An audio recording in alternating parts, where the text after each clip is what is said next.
चालाक बीवी। श्याम और राधा रायगढ़ गांव में रहते हैं। वैसे तो उनके अपने घर में ही 2 वक्त का खाना पूरा नहीं पड़ता, लेकिन फिर भी श्याम हर रोज किसी न किसी नए मेहमान को दोपहर के खाने पर घर ले आता है। एक दिन राधा कहती है, ये क्या है जी, जब आपको पता है कि हमारे पास अपना पेट भरने तक का खाना पूरा नहीं होता, फिर क्यों रोज किसी न किसी नए मेहमान को घर लेकर आ जाते हो? ऐसे तो जिंदगी जीना मुश्किल हो जाएगा। मेहमानों को खिलाना पुण्य का काम होता है, इससे भगवान खुश होते हैं।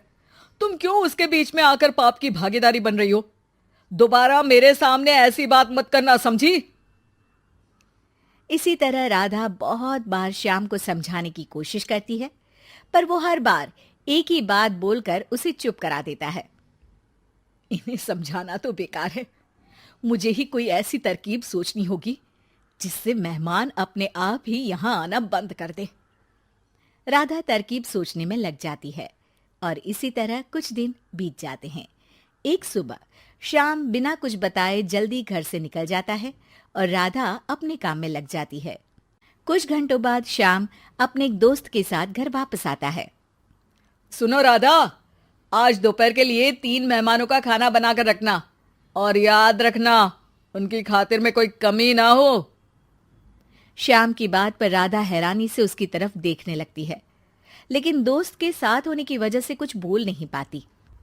घर में तो ठीक तरह से 2 लोगों के खाने लायक तक दाल चावल नहीं है और इन्हें मेहमान बुलाने हैं। बस अपना अपना बोलते हैं, दूसरे की तो कभी सुननी ही नहीं है। क्या करूं मैं? राधा क्या करूं क्या नहीं की उलझन में फंसी ही होती है कि उसके दिमाग में एक तरकीब आती है, जिस पर वो श्याम और उसके दोस्त के घर से बाहर जाते ही रसोई में से सिलबट्टा निकाल कर लाती है। अब मुझे मेरे ये साथी ही इस मुश्किल से बाहर निकालेंगे। राधा सिलबट्टे पर रोली, चावल और हल्दी डालकर उसे मेहमानों के बैठने की जगह पर ले जाकर रख देती है। कुछ ही देर में वो तीनों मेहमान भी घर पहुंच जाते हैं। आइए जी, पधारिए, हमें आपका ही इंतजार था। जी शुक्रिया। श्याम भाई कहाँ हैं? वो ना बस आते ही होंगे, तब तक आप बैठिए ना। जैसे ही वो तीनों अपनी जगह पर बैठते हैं तो सामने पूजा किए सिलबट्टे को रखा देख असमंजस में पड़ जाते हैं। और बहन, ये सिलबट्टे की पूजा कर इसे यहाँ क्यों रखा है? क्या ये आपके यहाँ का कोई रिवाज है? अरे नहीं नहीं, वो तो मेरे पति की मन्नत है, इसलिए पूजा की है। हैं? सिलबट्टे पर कैसी मन्नत? मेरे पति ने मन्नत ली है कि वो अपने मेहमानों को खाना परोसने से पहले इस सिलबट्टे से 3 बार उनके सिर पर मारेंगे।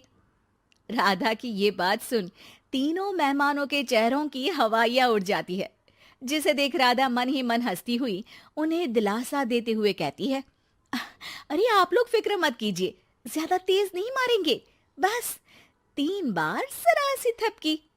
और ये सुनते ही तीनों मेहमान डर से कांपते हुए तुरंत अपनी जगह से उठ खड़े होते हैं। अरे अरे, आप सब उठ क्यों गए? मेरे पति बस आते ही होंगे, फिर सब साथ में खाना खाइएगा। अरे जी नहीं, हमें कुछ नहीं खाना। ये कहकर तीनों मेहमान बिना एक पल की और देरी किए घर से बाहर भाग जाते हैं, जिन्हें जाते हुए घर के अंदर आता श्याम देख लेता है। अरे वाह राधा, उन तीनों मेहमानों ने तो बड़ी जल्दी खाना खा लिया। नहीं ना, बिना खाए ही चले गए। अरे वो क्यों? क्योंकि वो खाने से पहले मुझसे ये सिलबट्टा मांग रहे थे, तो मैंने बोल दिया कि मेरी माँ ने दिया है, मैं नहीं दे सकती। बस फिर वैसे ही चले गए।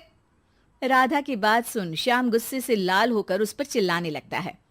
तुम पागल हो क्या? मेहमान को नाराज कर दिया।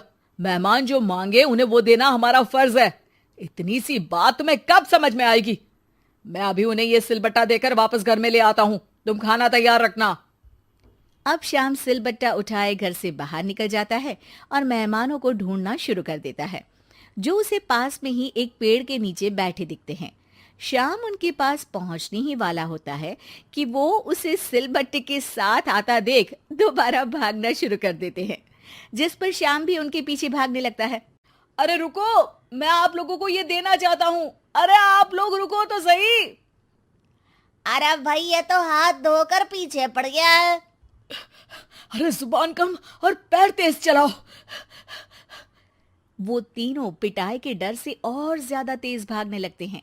इसी तरह तीनों मेहमान आगे आगे और श्याम सिलबट्टे के साथ उनके पीछे पीछे पूरे गांव में घूमते हैं, जिससे धीरे धीरे गांव में ये खबर फैल जाती है कि श्याम दयालु और उदार इंसान तो है, लेकिन अब से वो किसी की भी मेहमान नवाजी से पहले सिलबट्टे से 3 बार उसके सिर पर मारेगा, जिसके प्रभाव से अब लोग उसके घर खाने पर आना बंद कर देते हैं। मैं तो उन्हें सिलबट्टा देने जा रहा था और लोगों को लगा कि मैं मार रहा हूं। कितना बड़ा बेवकूफ हूं। अब मेरी ही वजह से कोई यहां खाने पर आने के लिए तैयार नहीं है। इस तरह राधा अपनी होशियारी और सिलबट्टे की मदद से श्याम के मेहमानों वाली आदत से छुटकारा भी पा लेती है और घर की शांति भी भंग नहीं होती। जरूरी नहीं कि हर जंग हथियार से ही लड़ी जाए। कुछ के लिए सिर्फ दिमागी चाल ही काफी होती है, और अगर शांति के साथ अच्छे से दिमाग लगाकर सोचा जाए तो मुश्किल से मुश्किल समस्या का समाधान मिल ही जाता है।